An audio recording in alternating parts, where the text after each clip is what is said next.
DKI Jakarta sudah memberlakukan pembatasan sosial berskala besar sejak 10 April lalu. Namun ternyata tidak sebuah perusahaan di Jakarta mematuhi aturan Pemprov untuk mempekerjakan pegawainya dari rumah. Kita akan membahasnya bersama dengan Ketua Kadin DKI Jakarta, Ibu Diana Dewi. Selamat sore Ibu Diana, Assalamualaikum.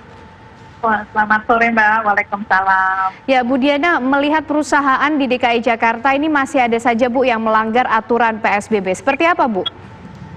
Ya Mbak, sebenarnya pemberlakuan PSBB itu hanya merupakan perpanjangan dari pelaksanaan seruan Gubernur DKI nomor 6 tahun 2020 tentang penghentian kegiatan perkantoran dan Kepgub nomor 361 tahun 2020 tentang perpanjangan status tanggap darurat bencana COVID yang diadakan oleh Provinsi DKI Jakarta.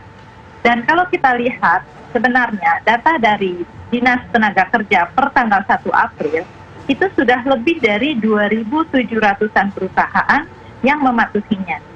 Dan sedangkan untuk tenaga kerja yang sudah WFH itu sudah 1.200.000 ribuan.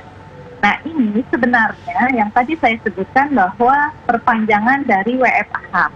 Jadi memang sebenarnya sudah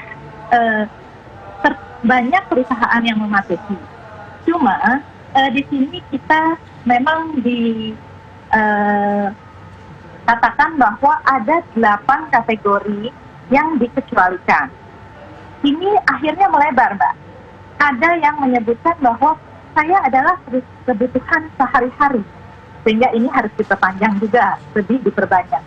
Kemudian ada juga yang turunan dari usahanya, perusahaan holding company, bahkan perusahaan besar, yang ternyata merasa bahwa dia berhak masuk di dalam pengecualian karena ada anak-anak perusahaannya. Kemudian ada juga perusahaan yang pabriknya ada di luar kota DKI Jakarta. Mereka menganggap bahwa teman-teman di kantor harus memotivasi teman-teman yang ada di divisi produksi. Nah ini yang terkendala sampai dengan saat ini. Tadi kami dapat juga informasi bahwa ada 200 perusahaan yang sidak ternyata memang masih melakukan itu dan alasannya ada berbagai macam yang memang menurut kami pelaku usaha yaitu bisa terjadi, Mas. Bahkan sudah ada tanggapan secara tegas dari Gubernur DKI Jakarta akan mencabut izin usaha yang tetap beroperasi di luar sektor-sektor tersebut, Ibu Diana. Ya, saya sih harapannya adalah adanya pembinaan dahulu, kemudian mungkin kedua adalah teguran, yang ketiga baru mungkin lebih tegas lagi ya sampai kepada penutupan. Nah ini sebenarnya kalau kami tadi sudah sampaikan ke teman-teman yang kenapa sampai hari melakukan ada kegiatan tetap di kantor, sebenarnya mereka bukan tetap 100%. Yang lalu kan yang tadi saya sebutkan bahwa sebenarnya ini adalah perpanjangan dari WFH yang kemarin seruan dari gubernur, kemudian keputusan gubernur. Nah ini cuma perpanjangan saja, sehingga sebenarnya memang di DKI Jakarta ini memang fokus bidangnya adalah lebih kepada perdagangan dan pusat dari semua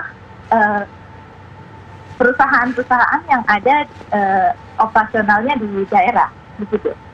Bu Diana, walaupun dalam peraturan sebenarnya sudah dituliskan ada sektor-sektor, ada 8 sektor yang hanya diperbolehkan Bu beroperasi selama PSBB. Ya betul, tetapi ada sektor lagi penambahan, mereka mengatakan bahwa termasuk adalah kebutuhan sehari-hari. Contohnya kemarin ada hardware ya, itu termasuk salah satunya. Menganggap bahwa itu adalah kebutuhan sehari-hari. Nah itu boleh dikecualikan juga termasuk.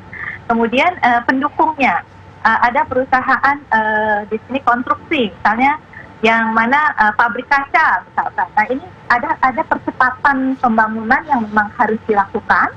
Nah teman-teman di produksi yang lainnya yang mendukung, nah ini juga minta dikecualikan. Tapi posisi Kamar Dagang Indonesia seperti apa, Bu? Melihat teman-teman pengusaha yang mereka juga ikut-ikutan mengklaim, padahal itu tidak ada urgensinya sama sekali saat PSBB sekarang, Bu.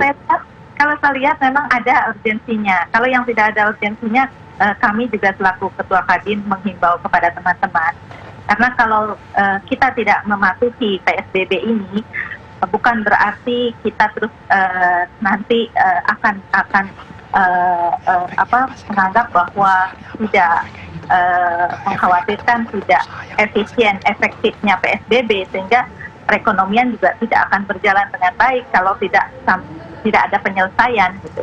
Kita juga menghimbau demikian. Tetapi kalau melihat data yang tadi saya sampaikan, per 1 April saja bahwa perusahaan yang sudah melakukan WFH saja sudah lebih dari 2.700 perusahaan. Nah, ini yang terjadi, dan sebenarnya teman-teman di bidang-bidang yang lain, termasuk yang sangat mikro, mereka juga sudah memberhentikan semuanya. Jadi kalau datanya per tanggal 14 April ini sudah 2 kali lipat dari perusahaan yang sudah terdaftar di tanggal 1 April tersebut. Bu, apakah ini juga mengarah pada efek-efek mungkin nanti, tentunya kita tidak berharap, perusahaan-perusahaan ini tentunya mengalami penurunan pendapatan, kemudian bisa tutup seperti itu, ini juga yang diutarakan, Bu? Ya, yang pasti teman-teman di pengusaha mikro, apalagi di DKI Jakarta, 90% itu masuk ke kategori UMKM, perusahaan-perusahaan yang ada di DKI Jakarta.